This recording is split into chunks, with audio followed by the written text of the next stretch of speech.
अस्सलाम वालेकुम, welcome to 3D with Adnan. This is Adnan Ali once again with a new video. आज के हमारी इस वीडियो के अंदर हम अंडरस्टैंड करने जा रहे हैं सैनमा 4D में यूज होने वाले डिस्प्ले एंड डिस्प्ले टैग्स।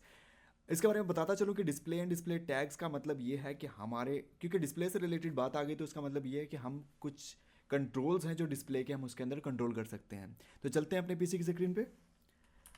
तो सबसे पहले अगर देखा जाए तो हमने लास्ट टाइम जो स्टडी किया था इसके अंदर डिस्प्ले के अंदर हमने ग्रूड शेडिंग विद लाइन, फिर उसके बाद क्विक शेडिंग विद लाइन, फिर उसके बाद कांस्टेंट शेडिंग लाइन, फिर लाइन, हिडन लाइन और फिर लाइंस। ओके। और बाकी ये जो नीचे के हमारे वायर्स के डिफरेंट एल्गोरिदम्स हैं हमने इनको यूज़ किया था। अब होता ये है कि मेरे पास यहाँ पे एक टीवी की एक स्क्रीन पड़ी हुई है, एलसीडी। ओके। मैं चाहता हूँ कि ये वाला एरिया, लाइक ये वाला एरिया, नहीं ये वाला, हाँ ये वाला एरिया, इस एरिया को पकड़ते हैं क्योंकि इसमें थोड़ी सी डिटेल इंक्लूडेड है। अच्छा, अब जैसे मैंने आपको बताया था कि अगर आप किसी और जगह पे हैं, लाइक आपका ऑब्जेक्ट कहीं पे पड़ा हुआ, एस प्रेस करेंगे तो आप उसके ऊपर फोकस कर जाएंगे, ठीक है ना। तो वो आपके सामने आ जाएगा। जैसे फॉर एग्जांपल ये है, एस प्रेस किया तो इसके ऊपर में आ गया, ठीक है। ये होता है हमारा मतलब फ्रेमिंग, इसको फ्रेमिंग कहते हैं। एज इट इज़, जैसे मैंने इस पर क्लिक किया करने के बाद मैं चाहता हूँ कि यहाँ पे मैं देखना चाहता हूँ कि ये वाला ऑब्जेक्ट हमारे किस जगह पे पड़ा है। मैं यहाँ पे माउस ला के जब जैसे मैं एस प्रेस करूँगा तो ये देखिए हमारा मिड पार्ट के नाम से यहाँ पे आ गया, ठीक है। मिड पार्ट के ऊपर अगर मैं राइट क्लिक करूँ तो यहाँ पे हमारे पास है, यहाँ पे renders, rendering, where is render and render tag, yes. Render tag में यहाँ पे आपको डिस्प्ले टैग नज़र आ जाएगा, ठीक है। ये डिस्प्ले टैग अभी मैं इसको यूज़ नहीं कर रहा, इसको अनचेक किया हुआ। लेकिन अगर मैं आपको दिखाऊं यहाँ पे कि मैं जैसे ही डिस्प्ले की टैब के ऊपर आके मैं यहाँ पे लाइंस इसके ऊपर ग्रूट शेडिंग के ऊपर मैं करता था, तो सारे के सारे जितने भी इसके ऑब्जेक्ट के ऊपर जितने भी हमारे वो पॉलीगॉन्स या हमारी जो जितने सेगमेंट्स थे सारे इंक्लूड हुए उसमें जो होते थे, वो सारे हमें नज़र आना शुरू हो जाते थे पूरे के पूरे ऑब्जेक्ट के ऊपर। अच्छा, जैसे ही मैं इसके ऊपर क्लिक करके दोबारा वापस जाता हूँ, ये देखें ये गायब हो गए। एज इट इज़, जैसे हम इसके ऊपर क्विक शेडिंग है उसको अप्लाई करते हैं तो क्विक शेडिंग, ये देखें वो लाइट्स का जो इफेक्ट है वो बिल्कुल ख़त्म हो गया यहाँ से, ठीक है, हो गया। और एक मिनट, जस्ट अ सेकेंड। अच्छा, अब मैं इसको वापस लेके जा रहा हूँ, ये देखें आप देख सकते हैं यहाँ पे हमें उसकी जो प्रॉपर लाइंस नज़र आ रही हैं।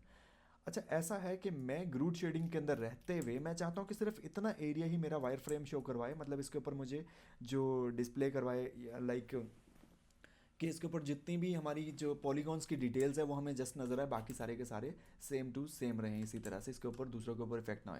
देखें, जब डिस्प्ले की जब व्यू पोर्ट की बात है तो पूरे व्यू पोर्ट के ऊपर मैं डिस्प्ले का अगर मैं कोई भी जो शेडिंग है वो अप्लाई करता हूँ तो पूरे के पूरे इस ऑब्जेक्ट के ऊपर, लाइक जो भी इस व्यू पोर्ट के अंदर है वो सारे का सारा हमें नज़र आता है, वो सारे का सारा कन्वर्ट हो जाता है लाइंस के अंदर। मैं नहीं चाहता कि सारे के सारे जो ऑब्जेक्ट्स हैं वो सारे के सारे इस तरह से लाइंस के अंदर नज़र आए। देखिए आपको लाइंस यहाँ पे भी नज़र आ रही हैं, यहाँ पे भी नीचे भी नज़र आ रही होंगी, इधर भी नज़र आ रही हैं, सारी लाइंस नज़र आना शुरू हो गई हैं, ठीक है। मैं चाहता हूँ कि जस्ट ये वाला एरिया जो मैंने सेलेक्ट किया हुआ है, जिसके ऊपर मैंने डिस्प्ले की टैब लगाई हुई है, सॉरी अपना डिस्प्ले का टैग लगाया हुआ है, इसी को मैं यूज़ करूँ और इसी को मैं डिस्प्ले में लेके आऊँ, मतलब इसके जो शेड्स हैं वो मुझे नज़र आएँ, जो like what we call it crude shading with line नज़र आए, बाकी सारे के सारे ऑब्जेक्ट से ही हट जाए, वो हमारे बाय डिफ़ॉल्ट, जैसा कि अभी मैं आपको डिस्प्ले में ग्रूड शेडिंग पे लेके जा रहा हूँ, इस तरह से नज़र आए। तो मैं जस्ट इस एरिया के ऊपर चाहता हूँ, तो सबसे पहले क्या करूँगा, यूज़ करूँगा। यूज़ के अंदर जाके यहाँ पे ग्रूड शेडिंग ऑलरेडी इंप्लीमेंट हुआ हुआ है इसके ऊपर, तो मैं जैसे ग्रूड शेडिंग विद लाइंस के ऊपर क्लिक करता हूँ, देखें आप किसी के ऊपर जितनी भी सारी की सारी लाइंस थी वो डिस्प्ले नहीं हो रही, इसके ऊपर जितनी पॉलीगॉन्स की डिटेल है वो सारी की सारी हमें नज़र आ रही है। एज इट इज़ हमारे पास जैसे इन्हीं शेड्स को यूज़ किया था मैंने डिस्प्ले के, सबके सब शेड्स यहाँ पे यूज़ कर सकते हैं, ठीक हो गया। और इसके अंदर जैसे मेरे पास यहाँ पे है शेडिंग, ठीक है, इसके ऊपर लाइट का इफेक्ट ख़त्म हो गया, जस्ट इसके ऊपर वो जो बाय डिफ़ॉल्ट चीज़ है, लाइक मैं इसके ऊपर से अगर लाइट भी रिमूव कर दूँ तो सारे का सारा ऐसा इफेक्ट नज़र आएगा। अब मैं इसके ऊपर जाके लाइंस को यूज़ कर सकता हूँ, फिर उसके बाद मैं इसको कांस्टेंट यूज़ कर सकता हूँ, ठीक है, कांस्टेंट विद लाइन यूज़ कर सकता हूँ एज इट इज़ जो हमने डिस्प्ले की टैब के अंदर यूज़ किए थे। अच्छा जी, इसके अलावा हम हिडन कर सकता हूँ। हिडन के बाद यहाँ पे अगर मैं सिर्फ और सिर्फ लाइंस कर दूँ तो आप देख सकते हैं यहाँ पे सिर्फ लाइंस ही नज़र आ रही हैं। अच्छा, इसके अलावा अगर मैं ग्रूट शेडिंग के ऊपर जाता हूँ, दोबारा वापस जाने के बाद हमारे जो स्टाइल्स थे, स्टाइल्स, हमने वायर फ्रेम पढ़ा था, आइसोफर्म पढ़ा था, फिर बॉक्स पढ़ा था, स्केलेटन पढ़ा था, ये सारी की सारी चीज़ें यहाँ पे नज़र आ रही हैं, ठीक है। जैसे हमने ये बॉक्स मैंने किया तो ये बॉक्स की शक्ल में ही नज़र आना शुरू हो गया। जैसे कि हम इस बॉक्स को दोबारा फिर से वायर फ्रेम पे लेके जाता हूँ, यहाँ पे मैंने जो आपको डिस्प्ले की टैब के अंदर मैंने आपको इसके जो डिफरेंट वायर फ्रेम के मेथड्स बताए थे, जैसा कि बॉक्स, ये देखें यहाँ पे सारे के सारे बॉक्स ही नज़र आना शुरू हो जाएंगे जो जो यहाँ पे इम्प्लीमेंट हुए हुए हैं चीज़ें, ठीक है ना।